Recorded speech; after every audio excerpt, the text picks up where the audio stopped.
Some of y'all sons are strong men. They're not built to bend over for the white man. Some of your sons are intelligent men. They can't walk around playing dumb so they can fit into a system. Right? Some of your sons have potential that gets wasted because the only time they get to be a boss is in the bedroom or on the football field. I want them to be a boss everywhere they go. Right? I want them to be a boss in the classroom. So you got to put them in an educational environment that's going to reward them for their creativity and intelligence and perspective and energy. It's not going to punish them. This is why black people should be educating black children. I stand on that. I've been saying that for 25 years. I'm gonna say it again. I'm gonna keep saying it. Jawanza Kunjufu said it before me. Black children should be educated by black people because your Malcolm X's and your Martin Luther Kings and your CEOs and your badass, your most intelligent, capable men are going to these schools that ain't nothing but penitentiaries on training wheels, and they're being punished at every turn for simply being who they are. You know how I know it? Because that was my experience. That was my experience. I was in detention all the time and didn't even know why the hell I was there. My grades were not good. I was told I was a troublemaker. They tried to put me in special ed because I probably had ADHD on top of that. But if you gave me a good black woman as a teacher, Cut came in there, Miss Smith coming in with her coffee, sitting me down, letting me know that she loves me, and that's why she's pushing me to be my best. And then there's Mr. Taylor over there, the strong black man who says, "Son, you could do better than this."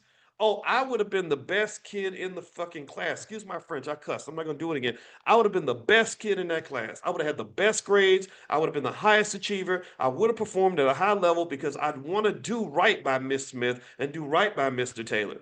I did not want to do right by Miss Sally from the suburbs, who ain't nothing but a modern day plantation master coming in trying to control me and turn me into a little white girl. That's what they want. If I was a little white girl who knew that I sit down, shut up, and speak the way they told me to speak, do what they told me to do, sit with my legs crossed, be a little wimp, emasculate myself, then maybe I would have fit in. That wasn't who I was because I felt a purpose. I felt energy. I always had that. And you know what saved me from that? Shout out to the black mothers who identified this in your sons because my mama protected me from that. My mama protected me from Miss Sally and where she was able to do it because my mama was young. My mama gave birth to me at 17, so she didn't know what the hell was going on. There was a little white girl who saw me when I was 5, when I was in my kindergarten class. And I kid you not, she told my mother when I was 5, she said, "Your son is special." She said, "Your son is smart." She said, "I think he might be a genius." She said, "But he's got a lot of energy."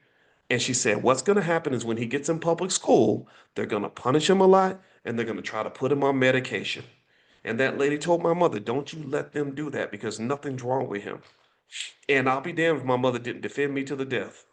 So shout out to the mothers and the fathers that are doing that for your kids because you're doing right by them.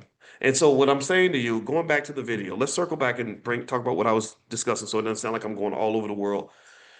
This lady, when she says that she likes the thug street guy and all that, I really think that what she's really saying is that there's certain things that she likes about a free, independent black man.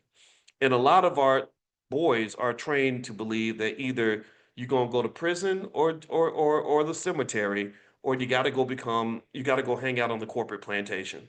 And you gotta go in there, you gotta code switch and tone it down, walk like this. If you're 6'5", 240 pounds, you gotta shrink yourself in so you don't intimidate the white people. Think about this. I've been intimidating my whole life as a black man and didn't even know I was intimidating anybody. And I'm not even that tall.